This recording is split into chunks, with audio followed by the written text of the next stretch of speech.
Alright, so Halo Infinite has been out for almost 2 weeks. I haven't had this much fun gaming in so long. I can't remember the last time I lost this much sleep over a new game. It's really a great game. Obviously, there are some issues with the progression system, but that's besides the point. The gameplay is absolutely phenomenal, so I wanted to give you guys my top 5 tips for Halo Infinite. So I've been playing Halo since I was 3 years old. I'm 23 now, so I've been playing Halo for almost 20 years. I made it to Onyx in this game pretty quickly, so I wanted to give you guys my top 5 tips. If you're a newer Halo player, some of these tips, or all of these tips, should help you out, really. But even if you've been playing for a long time, maybe you just need a refresher on how some of these systems work. I've been playing with some of my buddies, and even some of them don't understand all of these things. So I think explaining them in a video could help a lot of people. So the 5th thing on the top 5 list, number 5, is the health and shield system. So most first-person shooters just have a health system where, you know, it's just a 0 to 100. After you take 100 points of damage, that's it, you're dead. Halo is a little different because you start out with a shield, and the shield takes damage equally. So in most games, you get a headshot on someone that does, you know, more damage than just a body shot. That's not necessarily the case in Halo. Obviously, if you have like a sniper rifle and you get a headshot, that's a one-shot kill. But like the battle rifle, you can get 3 headshots, and then the last shot will be, you know, a body shot, and that will kill them. But if you get 3 body shots with the battle rifle, and then the 4th one's a headshot, that will kill them, because once you take out their shields, now they're relying on their health to stay alive, and the health does work like most games where if you get a headshot, it's a one-shot kill. So keep that in mind. When using the battle rifle, it is 4 shots to kill. You can get 3 shots anywhere you want in the body. You can get 3 in the toe, then the last one has to be a headshot to kill him. Or you know, if you get 3 headshots in a row, and then you get like so it's 7 shots. So it'd be, you know, 3 in the head, 4 to the body to take him out. So just keep that in mind. Once their shield is down, they'll have like a lightning effect going on around them, and then they'll be one shot. It doesn't matter if you start out, you know, if you're playing casual, you start out with a pistol and an assault rifle, and both of those guns are still one shot to kill. The assault rifle is 15 shots to kill if the last shot's a headshot. It's 14 to take down their shields. So just keep that in mind when playing the game, is that when they have that lightning effect going on, the UNSC weapons, they are all one shot to the head to kill them. So just keep that in mind. Understand that if you just run into someone and they're at, you know, max health, you don't have to worry about headshotting them in this game, at least until you take out their shields. That's when you need to worry about getting a headshot to win the fight. My number 4 tip is just going to be a bunch of weapon tips. So the first thing I'm going to say is the glare. So if you see an enemy aiming at you and they have kind of like a little camera glare thing going on, what that means is they're aimed down their sights at you, and yeah, they're aimed down their sights at you, so you got to be careful. If it's just a little bit of glare, then it's probably the battle rifle, or if it's a different color, then it's one of these Covenant weapons, like the shock rifle or something like that. But if it's a big glare, that means it's like a sniper rifle or something, and you need to avoid that guy. If you pop up real quick and you see someone with a big glare pointing at you, do not get back up. Do not challenge that person, because they have a sniper rifle pointed right at you, and obviously that can produce That's a lot of damage. So the next thing I have is the plasma cannon.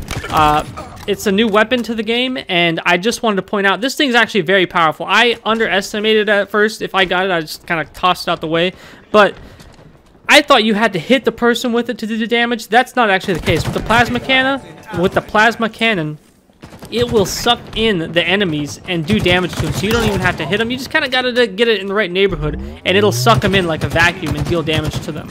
The energy sword, a classic weapon in Halo. It seems like it's a lot more powerful in this game.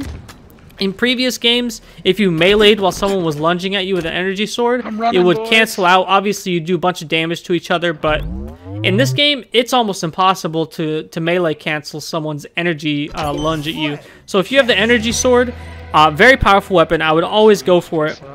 But if you see the ring turn red, that means that you can lunge at someone, and you'll like instantly fly to them.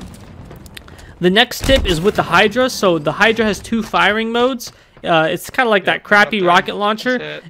It's got a lock-on mode and a free fire mode. So I almost exclusively use the lock-on mode at long range, and just give it a second and it'll lock onto your enemies. It's very powerful.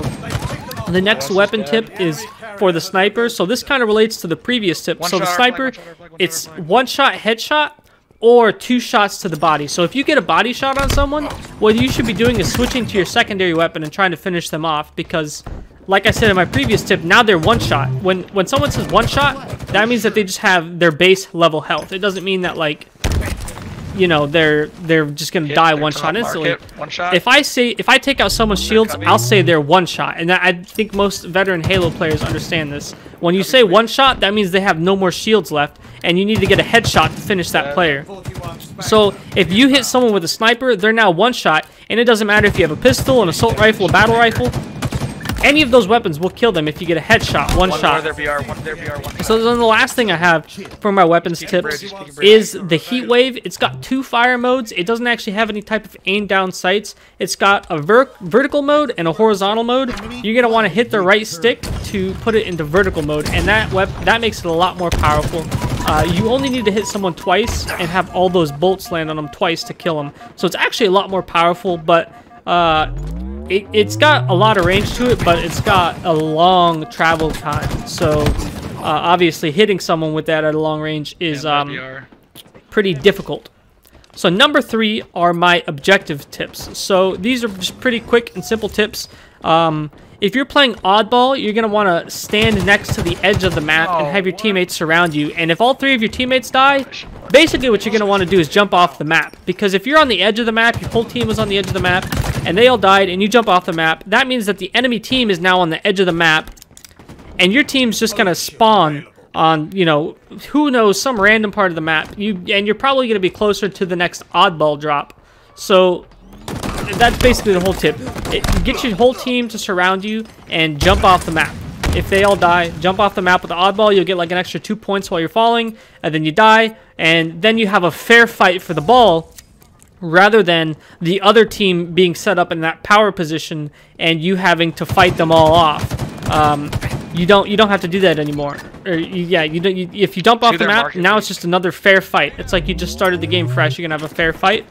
And then the next thing, when playing Capture the Flag on a small map, this mostly applies to competitive. For these big team battles, you're really not going to want to do this tip. You want to, you know, prioritize being stealthy.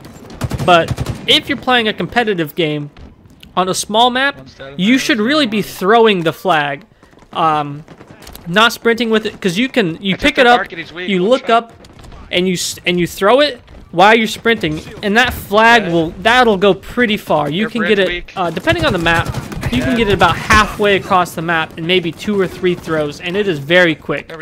So keep that in mind.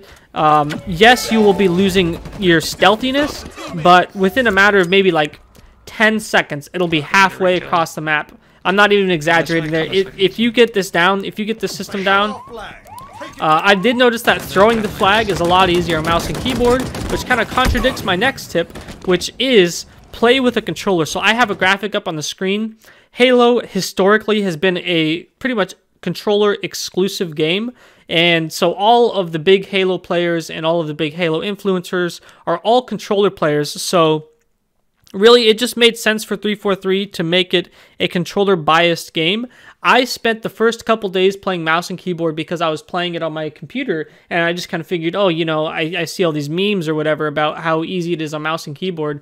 But then I switched to my controller, and I got so many perfects with the battle rifle in the first hour. No joke. The first hour of playing with a controller, I got 4 perfects, which is... that's about as many perfects as I got the first 3 days of playing with the mouse and keyboard. The aim assist with the controller in this game is absolutely insane. You just gotta try it out. It is absolutely just I feel like a god playing with a controller, honestly. Normally, so I spent probably the first 17 years of my gaming career just playing with a controller. Then I got my gaming PC in 2017, And I've almost exclusively been playing mouse and keyboard since then. So switching back to a controller, I thought, oh, you know, maybe I'll have a little bit of hiccups or whatever, but that was not the case. It is absolutely worth it. If you're playing on a PC, play with a controller. You get the aim assist, and it's honestly a lot better than the mouse and keyboard. Maybe if you're like Shroud or something and you're just an absolute god and you're already getting a bunch of perfects, then I would say, oh, you know, stick with what you're comfortable with. But if you're like me, you're like an average keyboard player, maybe a little bit above average controller player, you're probably going to want to switch to the controller. And my last tip is use grenades. So grenades are something that you need a lot of practice to use. So when you spawn in, I would try and use both grenades you spawn in with every time you live, and you'll eventually learn how the grenades, you know, the best grenade spots, the best time to use grenades, you know, when to grenade the objective, that kind of thing. So that's just my last tip, is use grenades as much and as often as you can. You know, the more you do something, the better you're going to get at it. So just keep on using these grenades, and I promise you, you will get better, and you will start seeing these grenade kills just start coming in like they're nothing. And, you know, if you hit someone with a grenade, like I said, that takes out all of their shields, and they'll be one shot to a headshot. They're really good at turning the tides of battle. If someone's chasing you, you can throw one on the ground, run around the corner, and hopefully they'll run into that grenade, and then you'll both be, you know, weak. Hopefully they'll be weaker than you, and you can get an easy reversal on them. So I hope you guys enjoyed these tips. 3 dead.